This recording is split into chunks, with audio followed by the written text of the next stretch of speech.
right, welcome everybody for another discussion with my friend Aaron Gallagher. I do love him, and I think he might like me. He might be mad at me over the last podcast, but we're going to talk today. We're going to put a bow tie on Acts 2:38. He's going to get to do that, then I'll do it. No interruptions. Hopefully that won't take too long. Then we're going to go to Galatians 3, look at verse 27. And we're going to talk about some things that he's mentioned before. I've already sent him one of the videos. I've told him he knows what's coming. We've talked about it, agreed to it. So welcome, everybody. Welcome, Aaron Gallagher. Thanks for having me. You ready? Yeah, I'm ready. You were sick?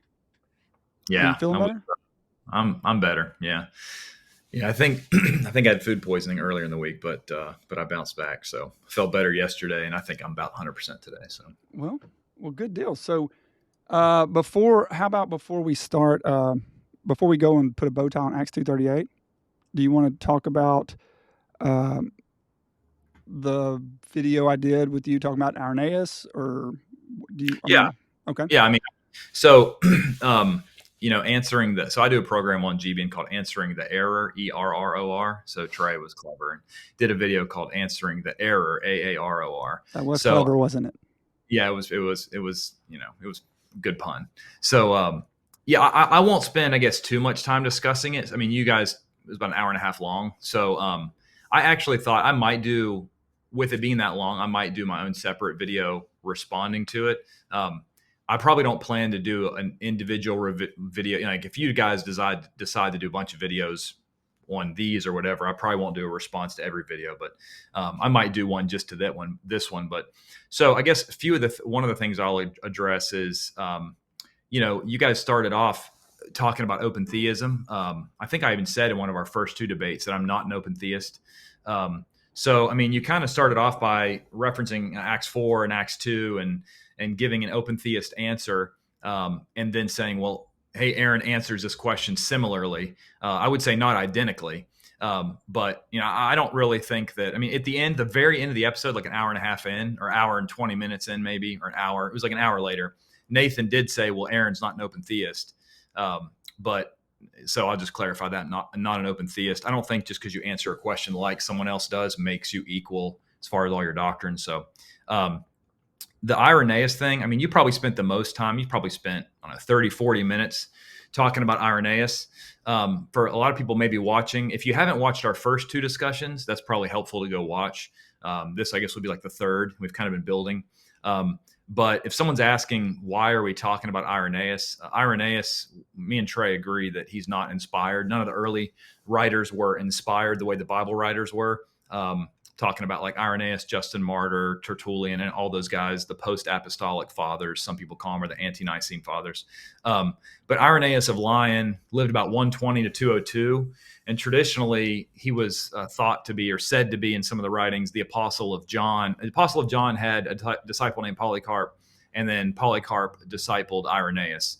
And so Irenaeus wrote a book about called Against Heresies, against Gnostic heresies. And it was made up of 5 books, about 170 chapters. It's actually pretty long. But during the first two discussions, Trey had brought up multiple times saying that Reformed theology is the historic Christian faith. And so I basically interjected and said, well, actually, I would disagree, because I think all the early church writers agreed with what I'm teaching on baptism. And so that was where I guess the early church fathers got brought up. And then when Trey did his video, he got a short clip from a podcast that we had done, the Authentic Christian Podcast, another thing I do here at GBN, about 2 years ago. It was an episode on Calvinism. And I think he said spent probably 45 minutes on it. So I'll just briefly talk through some of that. I don't really want to get too far off the baptism and faith only thing, but so you showed 2 clips from my podcast. I have them. If you want me to show them.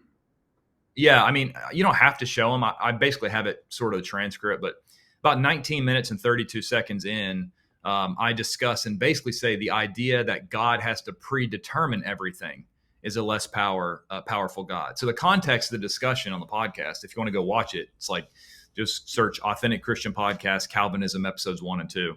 And so the context in that discussion of the podcast was which what was man's will. Does man have a free choice in the matter to accept or reject God? So that was kind of the context that I'd say was sort of left out when you played the clip. But I mean, I know you can't play an hour-long thing. So, but in that, I'm discussing God's power and that God's powerful enough to basically bring his purposes to pass while still allowing. What I'm saying, I don't have to play the whole thing. I have just a little clip. If you want me to play that for people to see it. Yeah, if you want, if you got it, that's fine. Okay, let's see. It's one of the two. I'll play. There's two of them. I'll play both so everybody can see what you're talking about. That's fair. That's cool. Here we go. So you even have this in Irenaeus. Irenaeus is an early writer, second century. Second century. And he talks about how the Gnostics said this same thing, that God predetermines everything. And Irenaeus makes the argument that that's a Avengers puny God where Hulk smashes Loki, right? He says, I'm a God, and he smashes him, right? That's kind of what Irenaeus makes the argument, is he says, that's actually a smaller God that has to foreordain every little thing, right? Okay, and here's your second one.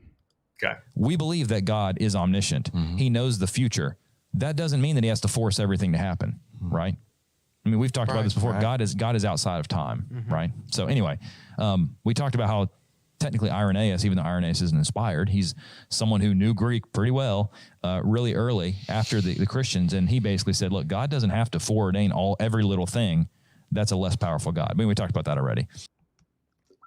So I'd say in both those clips, if you listened, or you could, I mean, when you watch this video, back it up, I said that God does not have to predetermine or foreordain every little thing. And so the context of the discussion is not, does God foreordain certain things? It's, does God foreordain every single thing? And so I would say in both those clips, neither one did I say anything about God not being in control of the whole world. And I guess the reason I bring that up is after you play those clips, you then say, do you know the ramifications of saying God's not in control? Just say that God's not in control, but you have to put lipstick on a pig. So I think it's interesting you admit that I didn't say God's not in control. So I said God doesn't foreordain every little thing. He doesn't predetermine every little thing in the context of man's free choice. And so I think you kind of say, well, look, just say that God's not in control. And so I'm saying I didn't say that. And so then basically as you move forward through the episode, I think you basically said, I went through and watched it a second time and counted. And I think you actually repeated it 18 times, saying something like this. You even have this, and that's my clip. Then you say, Irenaeus, according to Aaron, did not believe God was in control of everything. And so I would say, first of all, that I never said God wasn't in control of everything. I said he didn't foreordain. And that's really where it comes down to a difference of, the idea of, does God foreknow or does he foreordain everything? And so that would, I guess, be a difference, obviously, between our two positions. But yeah, okay, here. So I watched it at least 18 times. I caught. You said something like, Aaron said Irenaeus didn't think God was in control of everything. So I don't agree with that. Let's see. You played that clip. You already played it for them. I don't need to say about that. So the only thing, okay, so I'll just get to the gist of it. So I obviously don't want to spend an hour and a half going through all the Irenaeus quotes, but let me ask you this. So in the context of man's freedom of will, that's what I was discussing with Irenaeus. Do you think, Trey, would you say that you agree with what Irenaeus said about the freedom of man's will to choose to reject God? Well, so so here with Irenaeus, this is what I said when I was talking about it. Early church fathers kind of disagreed on a lot. Well, not disagreed, they just contradicted themselves in a lot of different ways. They weren't ironing out things. So what I was making the point, and I want to address what you're saying about what does Irenaeus think about free will. So the Gnostics, what you said was the Gnostics believe that God is in control of everything. And Irenaeus didn't believe that. He didn't teach that. We can just watch that clip again. The Gnostics believed that God was in control of everything, and Irenaeus didn't believe that. That's the point I was making. No, Irenaeus did believe that God was in absolute control of of everything. And so what the Gnostics were saying, the Gnostics were trying to, when they were trying to get their heresies into the church, they were trying to say that Christians did not believe that there was any moral responsibility for Christians.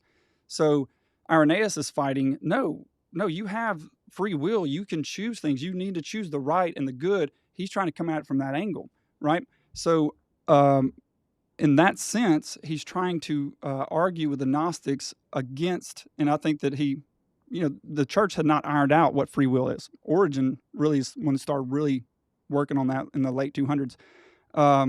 It got ironed out later in church history, just like everything, like just because, say, the Trinity was not ironed out, right? The dual nature of Christ was not ironed out at this time, because that's not what the church was fighting at that time. At this time, they're fighting Gnostics who said the material world didn't matter, the material body didn't matter. Christ is not going to raise the material body up from the grave. That's ridiculous. And don't believe those guys, because they don't think that you have to do anything and moral responsibility doesn't matter. That's what Irenaeus is talking about. I can show you the quote that you want me to show you the quote that Irenaeus talks about the free will? No, I mean, what I was going to say is, I think we both agree that Gnostics taught a lot of messed up stuff. I've never said that Calvinists, even in that episode when I brought up the Gnostic stuff, I never said, I made sure to say, I'm not saying what Calvinists teach is all the same stuff as Gnostics. Because like in your episode, when you brought up the passages in, I forget maybe it was book 3 or 2, I can't remember, where he's talking about some of the early stuff about what the Gnostics, about how they didn't think God could raise. I'm like, yeah, of course I know that's what the Gnostic, that's not the point. The point I was making in the podcast, it was in the context of man's freedom of will. Right. And so, if you want to see the quote that I was referencing in the episode, I still don't think that I took it out of context. Yeah. You can go to book 4, chapter 37. Yeah. And if you want to go to book 4, chapter 37, and you can probably pull it up. Yeah, I can do that real quick. Okay. So what I would say is, but again, I just want to be clear with you. What I was talking about is when you were saying that the Gnostics believed that God was in control of everything, and Irenaeus did not believe that. But I didn't say that. You can even go back and watch the quotes. I never said God wasn't in control of everything. What I stated in the context is really important. So the context is in the man's freedom of will. Okay, book 4 what? Choice. Go to book 4, chapter 37. It's XXXVII if you're on Logos. Sometimes the Roman numerals we don't use those, so they're confusing. So 3 X's, a V, and an I. So the context was man's free will. And so that was the context of the podcast clip. And so basically the idea that I was discussing, you'll see it in book 4, chapter 37 as you scroll down. He talks about man's freedom to choose or reject God. So, I know that you stated just a minute. This is what you're talking about right here. 2, right here. I have it right here. Those, again, who maintain the opposite. Let me make this bigger so people can read it. Okay. So he's fighting right now against their assertions that moral responsibility, Christians didn't believe in moral responsibility. And this is his quote right here. This is what you're referring to, correct?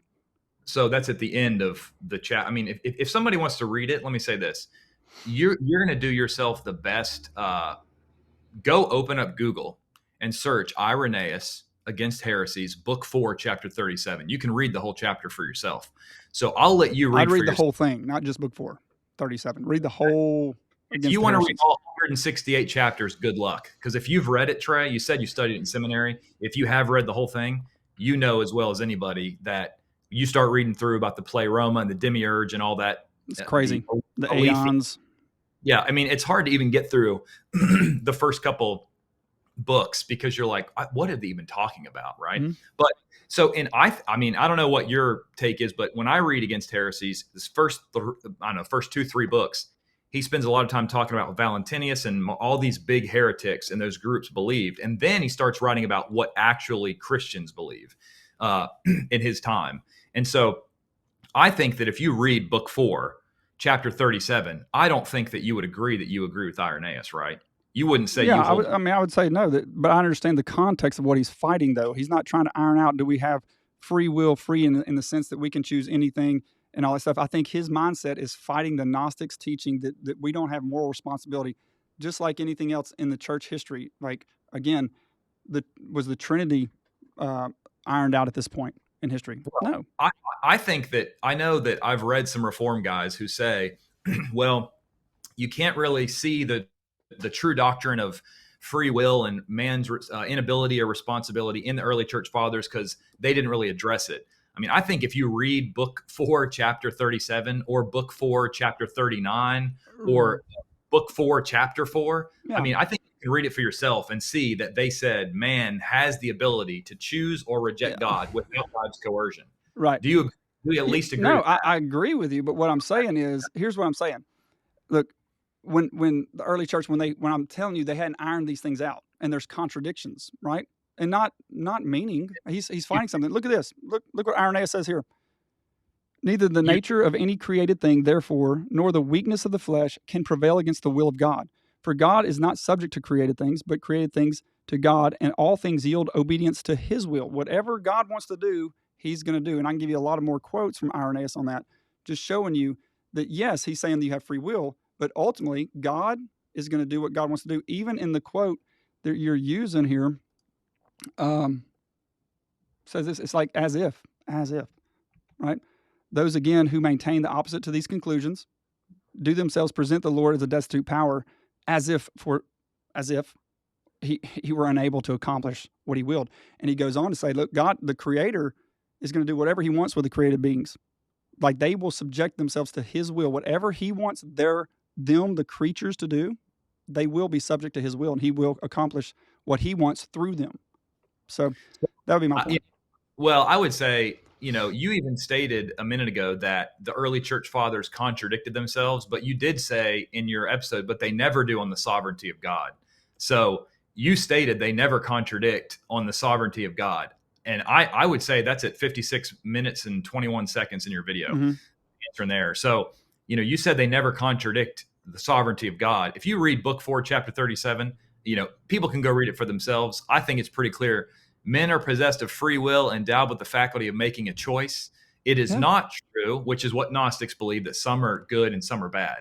And in that chapter, if people go read it, it talks about how man can choose or reject God based on their own free will, which is what I would teach with free will, not what Reformed theology would teach. And here's what I would show you again, Irenaeus. But he himself, in himself, after a fashion which we can neither describe nor conceive, predestinating all things, which would include all things, formed them as he pleased, bestowing harmony on all things, and assigning them their own place and the beginning of their creation. And he goes on. I'm just saying, my point is this right here. Yeah. I'm showing you, like, you throw that, hey, here's one. And I can show you a lot more about God, him talking about predestinating, him in control of every single thing. And so to say that he was not in the sovereignty of God, I mean, he is very clear on the providence of God, which providence is a very strong, word.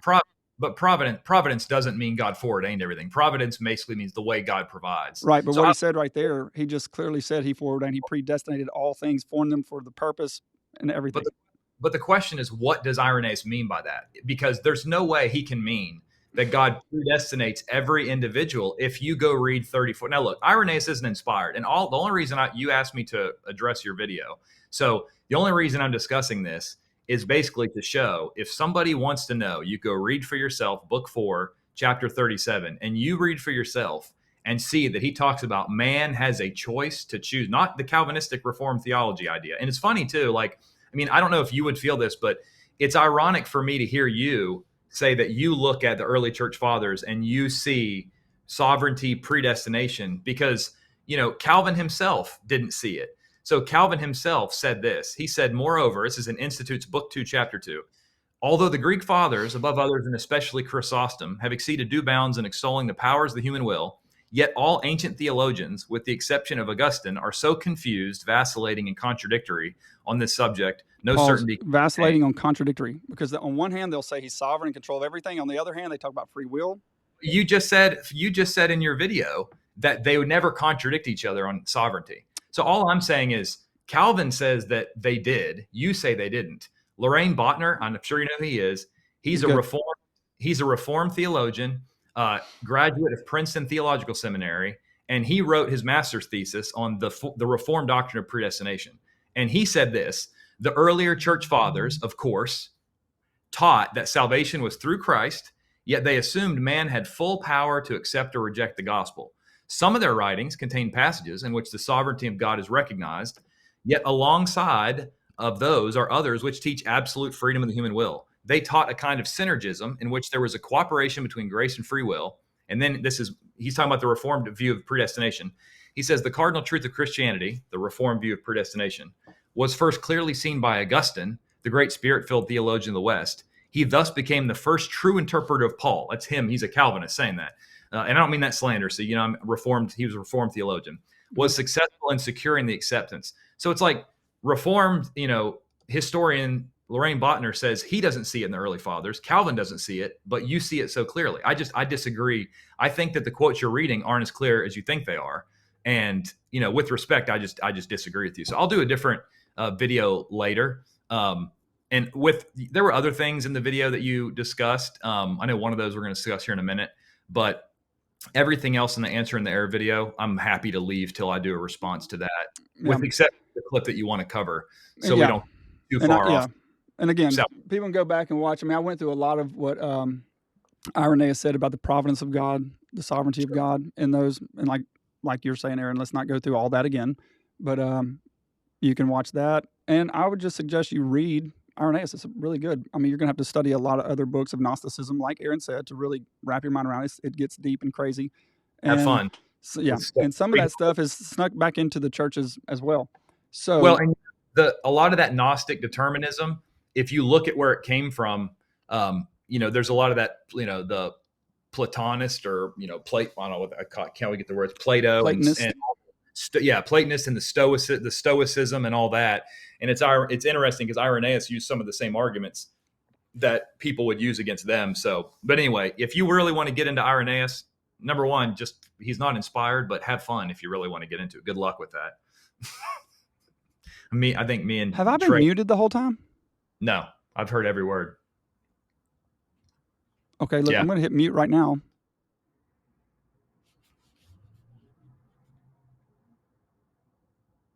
Can't hear you. Okay, good, because I just looked down. No, I've heard you the whole time. Just you're good. My thing was muted. It really was muted. I've heard every word. Should we stop it and we'll go from here and we can just cut that part out? I just want to look and see. I'm sure it's there because I've never not heard you. So I can't hear you now. All right. We're going to assume it's good. If not, because I don't want to have to cut all that out and you think that I just cut it out because I didn't want you to say that stuff. We'll have to go back and do it again. No, that's fine.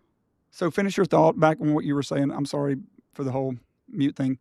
No, you're good. I was just saying, I think as far as, like I said, I probably won't. It's not really because it's just because I don't really probably won't. If in the future, if you do a bunch more videos like that, I probably won't have the time to do videos for all of them. But I can do one responding to that answer in the error and just pointing out some of the quotes for anyone that really wants to. It's only if you want to see the early church writer stuff. But other than that, the other things you brought up in there, I can address in that video. But I don't really want to spend too much more time now and get pulled off the continuation of Acts 2 and Galatians and baptism and all that stuff. Faith alone.